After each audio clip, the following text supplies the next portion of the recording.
വീട്ടിലും ചവിട്ടി ഒരു പെൺകൊടി വന്നു. എന്റെ വീട്ടിൽ ലെറ്റർ തന്നു. മരത്തിന്റെ വള്ളിയിൽ ഞാൻ തൂങ്ങിക്കളിക്കുമ്പോൾ അവൾ അമ്പലത്തിൽ തേങ്ങ ഉടച്ചു. പൊട്ടിയില്ല തേങ്ങ, ഉരുണ്ടുപോയി തേങ്ങ.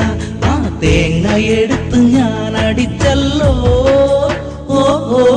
കാക്കി യൂണിഫോം, തലയിൽ ചട്ടിത്തൊപ്പിയും ഇട്ട് കത്ത് തന്ന് പെൺകൊടി പോയി.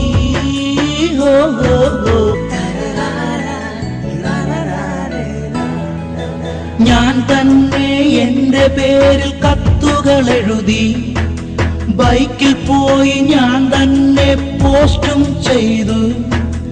അവളെ വീട്ടിൽ വരുത്താൻ ഞാൻ ചെയ്തൊരൈഡിയ. അങ്ങനെ പതിവായി വീട്ടിൽ വന്നവൾ പാടത്തും പറമ്പിലും വെച്ച് ഞങ്ങളു കണ്ടു. ഒന്നും മിണ്ടാതെ പാസ് ചെയ്തു പോയി. മഞ്ഞളരച്ചു ഞാൻ മൂത്തുപേരിട്ടുമ്പം അവള് വന്നെന്നെ കണ്ടു. ചമ്മിച്ചരഞ്ഞു നാണിച്ചു പോയി ഞാൻ. പുഴയിറമ്പിൽ ഞാൻ കാറ്റു കൊള്ളുമ്പോൾ പുറകിൽ വന്നു കത്തു തന്നവൾ. ഒരു ദിവസം വേറെയൊരു പോസ്റ്റുമാൻ വന്നു. അവള് ട്രാൻസ്ഫർ ആയി പോയ കാര്യമറിഞ്ഞു ഞാൻ. പെട്ടെന്നു തന്നെ എന്റെ ബൈക്കെടുത്തു ഞാൻ. നേരെ പാലക്കാട്ടു ലക്ഷ്യമാക്കി വിട്ടു ഞാൻ. ഇടക്ക് കണ്ടൊരു അമ്മുമ്മയോട് ചോദിച്ചു നോക്കി ഞാൻ. പോണ വഴിക്കുള്ള പോസ്റ്റ് ഓഫീസ് മൊത്തം തപ്പി നോക്കി ഞാൻ.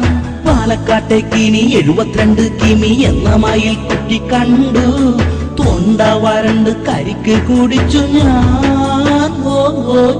ലൈൻ പൊളിഞ്ഞു പോയി, ഇനി അവളെ കിട്ടൂല എന്ന സങ്കടത്തിൽ വീട്ടിലിരിക്കുമ്പോൾ ഹായ് ഹായ് ഹായ് വീണ്ടും മണിയടി.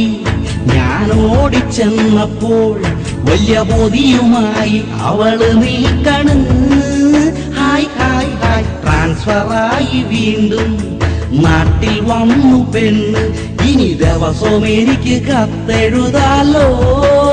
ഹായ് ഹായ് ഹായ് എന്നെ കെട്ടുമോ അവൾ വേറെ കെട്ടുമോ അവോ? എന്തായാലും ആൽബം തീരുന്നു. Hi hi hi hi.